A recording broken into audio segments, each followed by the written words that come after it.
Hi, எல்லாருக்கும் வணக்கம்.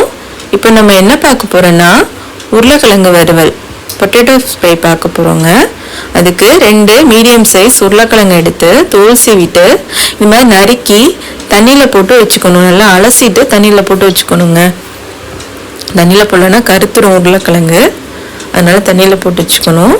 அடுத்து 1 ஸ்பூன் உளுத்தம் பருப்பு, 1 ஸ்பூன் கடுகு, 2 பல் பூண்டு உரிச்சு வச்சுக்கணும். அதை நம்ம இடிச்சுக்கலாங்க. இடிச்சு தான் யூஸ் பண்ணணும். அடுத்து உப்பு, தேவையான அளவு உப்பு எடுத்துக்கோங்க. கருவேப்பிலை தேவையான அளவு, பெருங்காயம், பெருங்காயத்தூள் தேவையான அளவு,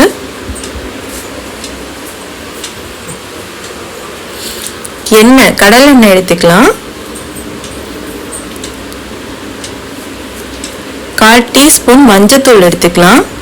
ஒரு 1/2 டீஸ்பூன் மிளகாத்தூள் எடுத்துக்கலாங்க. 2 பல் பூண்டு எடுத்துக்கிட்டோம் இல்லைங்களா, அதை நல்லா இடித்து வச்சுக்கலாம். ரொம்ப பேஸ்ட்டாக இடிக்கணும்னு தேவையில்லைங்க. அது நல்லா 1-2 இடிப்பட்டாலே போதும். இந்த மாதிரி வச்சுக்கணும். இந்த பதத்தில் இடித்து வச்சுக்கலாம். இப்போது சட்டியை நல்லா சூடு பண்ணிக்கலாம். கடாய் சூடானதும் அதில் கடலெண்ணெய் 4 ஸ்பூன் கடலெண்ணெய் ஊற்றிக்கலாம். ஊற்றிட்டு கடலெண்ணெய் நல்லா சூடாகணுங்க.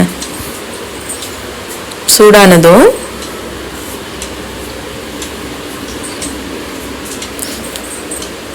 சூடாயிடுச்சு எண்ணெய். இப்போது கடுகு போட்டுக்கலாம். ஃபஸ்ட்டு கடுகு போட்டுக்கணும்.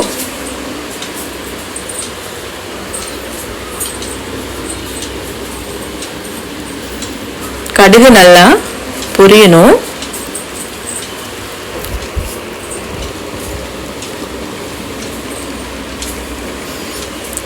கடுகு நல்லா பொரிஞ்சிருச்சுங்க.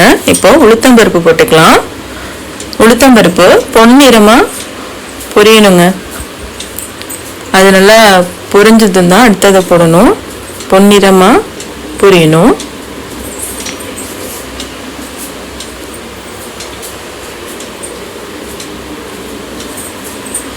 அது பொன்னிறமாக ஆயிடுச்சு. அடுத்து நம்ம கருவேப்பிலை போட்டுக்கலாங்க. கருவேப்பிலையை போட்டுக்கலாம். அடுத்து அது நல்லா பொரிஞ்சிடுச்சு. அடுத்து நம்ம அலசி பெருங்காயத்தூள் போட்டுக்கலாங்க.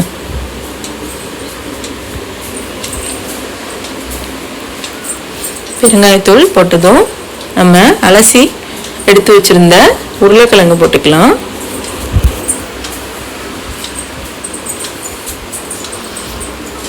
இப்போ அது நல்லா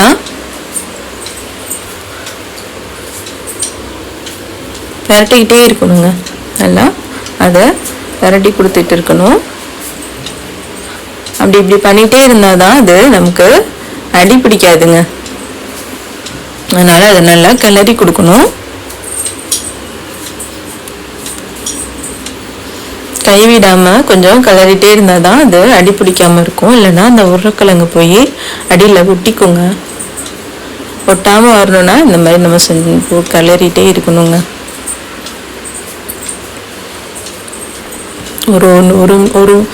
ஒரு நிமிஷம் இந்த மாதிரி நம்ம கிளறி கொடுத்துக்கலாம்.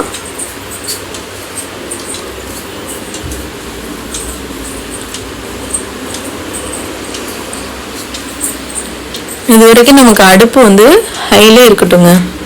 இப்போ அதை நம்ம மூடி ஒரு 4 நிமிஷம் அதை சிம்மில் வச்சுக்கலாம்.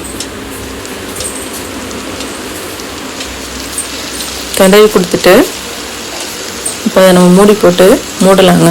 கொஞ்சம் நல்லா வறுபட்டுடுச்சு கிழங்கு. இப்போ நமக்கு ஒரு 1/4 பங்கு வெந்திருக்கும். மூடிடலாம். மூடிட்டு ஒரு 4 நிமிஷம் மூடி வச்சிடலாங்க.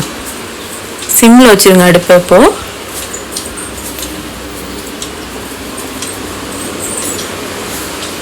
4 நிமிஷம் ஆயிடுச்சு. இப்போ நமக்கு கிழங்கு 3/4 வெந்துருங்க.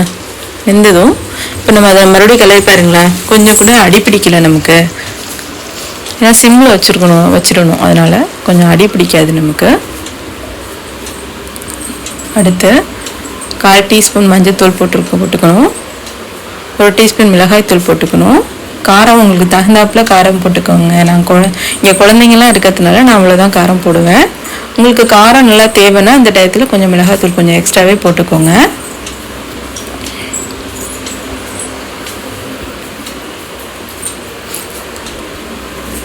ஒரு நிமிஷம் இந்த மாதிரி கிளறி கொடுத்துக்கலாம். அடுத்து கொஞ்சம் உப்பு, தேவையான உப்பு போட்டுக்கோங்க.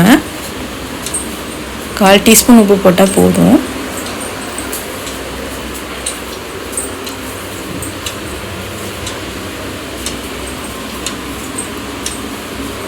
இது மூடி வச்சுருங்க. 1 நிமிஷம் இருந்தால் போதும் மூடி. இப்போ 1 நிமிஷம் ஆயிடுச்சு. இப்போது கொஞ்சமாக தண்ணி ஊற்றிக்கலாங்க. ஒரு 50 ml தண்ணி ஊற்றினா போதும். ரொம்ப தண்ணி ஊற்றிடக்கூடாது. நமக்கு அந்த மசாலாவோட அந்த இது நல்லா ஒட்டணும், கிழங்குலாம் நல்லா ஒட்டணும்னா கொஞ்சமாக தண்ணி ஊற்றிக்கணுங்க. அப்படி ஊற்றினோன்னா நல்லா மசாலாலாம் நல்லா கிழங்கோட நல்லா ஒன்று சேர்ந்து நல்லா டேஸ்ட் நமக்கு நல்லாயிருக்கும். அதனால் கொஞ்சமாக ஒரு 50 ml தண்ணி ஊற்றிட்டு இந்த மாதிரி மூடி வச்சுக்கலாம். ஒரு 1/2 நிமிஷம் மூடி வச்சா போதும். மறுபடியும் இப்போ ஓப்பன் பண்ணிவிட்டு அதில் நம்ம இடித்து வச்சுருந்தோம் இல்லைங்களா பூண்டு, அதை எடுத்து போட்டுக்கலாம். அதில் போட்டு நல்லா கிளறி கொடுங்க. ஆல்மோஸ்ட் நமக்கு இப்போ ரெடி ஆகிடுச்சுங்க. ஒரு 1/2 நிமிஷம் இந்த மாதிரி பூண்டு போட்டு லாஸ்ட்டாக பூண்டு போட்டு இது மாதிரி கிளறி கொடுக்கணும். நமக்கு உருளைக்கிழங்கு வறுவல் ரெடி ஆயிடுச்சுங்க. அவ்வளோதான்.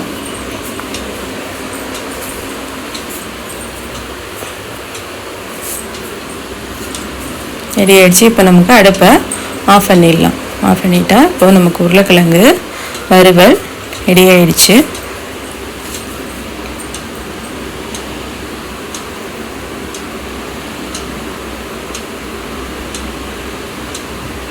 அருமையான உருளைக்கிழங்கு வறுவல் ரெடிங்க.